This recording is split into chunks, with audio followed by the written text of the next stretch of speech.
दोस्तों कैसे हैं आप सब। एक बार फिर से आप सभी का स्वागत है। आज बात करेंगे आने वाले 2021 में 5 राज्यों में होने वाले विधानसभा चुनावों की। क्या कांग्रेस इन राज्यों में अपना अस्तित्व भी बचा पाएगी।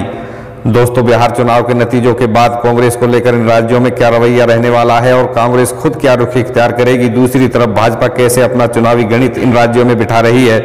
तमिलनाडु, पश्चिम बंगाल, केरल, असम और पुडुचेरी वो 5 राज्य हैं जहां विधानसभा चुनाव के लिए 6 महीने का समय बामुश्किल बाकी है। अप्रैल या मई में इन 5 राज्यों में चुनाव होने जा रहे हैं, जिसके लिए राजनीतिक पार्टियों के बीच समीकरण साधने की तैयारी पूरी तरह से शुरू हो चुकी है।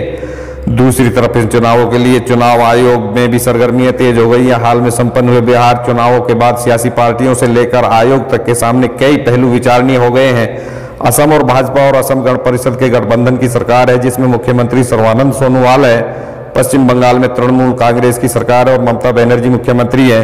केरल में लेफ्ट डेमोक्रेटिक फ्रंट की सरकार है, यानी भारतीय कम्युनिस्ट पार्टी और मार्क्सवादी कम्युनिस्ट पार्टी के साथ अन्य लेफ्ट पार्टियों का गठबंधन और मुख्यमंत्री पिनराई विजयन है। तमिलनाडु में ई.के. पलनीस्वामी सीएम है और AIADMK सत्ता में है। कांग्रेस के पास सिर्फ केंद्र शासित प्रदेश पुडुचेरी है, जहां वी नारायण स्वामी सीएम है। दोस्तों वहीं बात कर लेते हैं कि कांग्रेस की स्थिति 2021 के चुनाव में क्या रहने वाली है। सबसे पहले बात करते हैं पश्चिम बंगाल की। सीताराम येचुरी के नेतृत्व वाली माकपा के साथ यहां कांग्रेस गठबंधन के समीकरणों के लिए बातचीत कर रही है, लेकिन मौजूदा स्थिति में समीकरण कह रहे हैं बड़ा मुकाबला बनर्जी और टीएमसी और भाजपा के बीच होगा।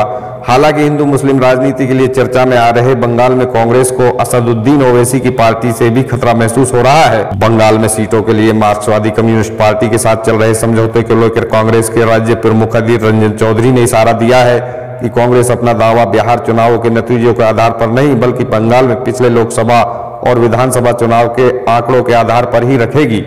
वहीं मार्क्सवादी कम्युनिस्ट पार्टी के दीपांकर भट्टाचार्य कह चुके हैं कि कांग्रेस ने दबदबे की राजनीति अपनाई तो रिश्ता खराब हो सकता है। बिहार में 70 सीटों पर लड़कर 19 जीतने वाली कांग्रेस के दबाव से मुक्त रहने की बात साफ कर दी है।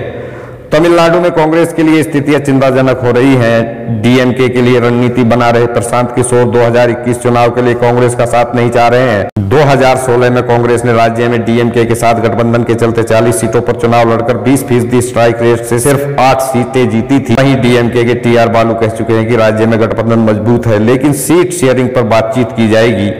बिहार से पहले महाराष्ट्र चुनाव में भी कांग्रेस के तुलनात्मक रूप से कमजोर प्रदर्शन के कारण अब गठबंधन में सीट शेयरिंग पर कांग्रेस कई राज्यों में बैकफुट पर दिख सकती है।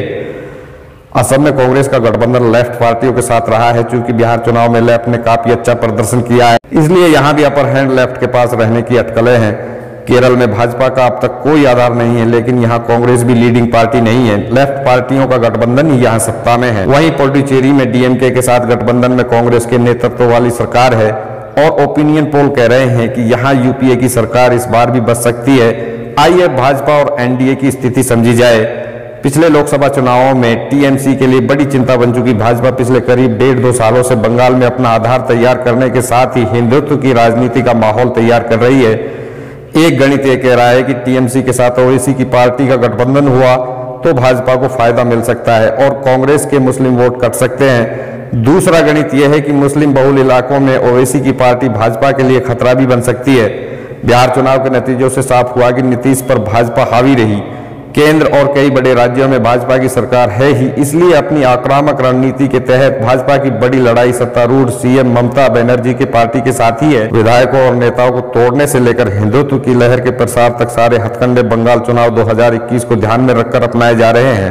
दूसरी तरफ इस हिंदुत्व को एजेंडा बनाने की सियासत तमिलनाडु में भी की जा रही है। केरल में अभी परेशानी में दिख रही भाजपा ने तमिलनाडु में वेत्रिवल यात्रा का बड़ा दांव खेलने की कोशिश की। AIADMK सरकार ने कोविड-19 के चलते इस यात्रा की इजाजत नहीं दी थी। इसके बावजूद हिंदू वोटों को लुभाने के लिए भाजपा ने यहाँ कोई कसर न छोड़ने का मूड बना लिया है। दूसरी तरफ असम चुनाव 2021 में विकास और बांग्लादेशी घुसपैठ से असम संस्कृति की रक्षा भाजपा के 2 बड़े मुद्दे होंगे। केरल में भाजपा के सामने अजीब सूरत बनी हुई है और उसके बड़े नेता इस्तीफे दे रहे हैं या फिर दल बदलने के संकेत और धमकियां। वहीं पुडुचेरी में भी ओपिनियन पोल की माने तो भाजपा के खाता इस बार भी खाली रहने के ही आसार हैं। वहीं दोस्तों बंगाल और केरल में 2021 विधानसभा चुनाव में लेफ्ट पार्टियों के पास बेहतर मौका नजर आ रहा है, क्योंकि बिहार चुनाव में 29 सीटों पर लेफ्ट पार्टियों ने चुनाव लड़ा और इनमें से 16 पर जीत हासिल की।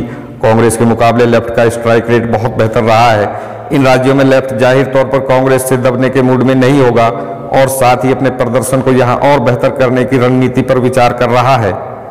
इन 5 राज्यों में चुनाव असल में शेड्यूल के हिसाब से मई के महीने में होने हैं। दोस्तों, आज की वीडियो में बस इतना।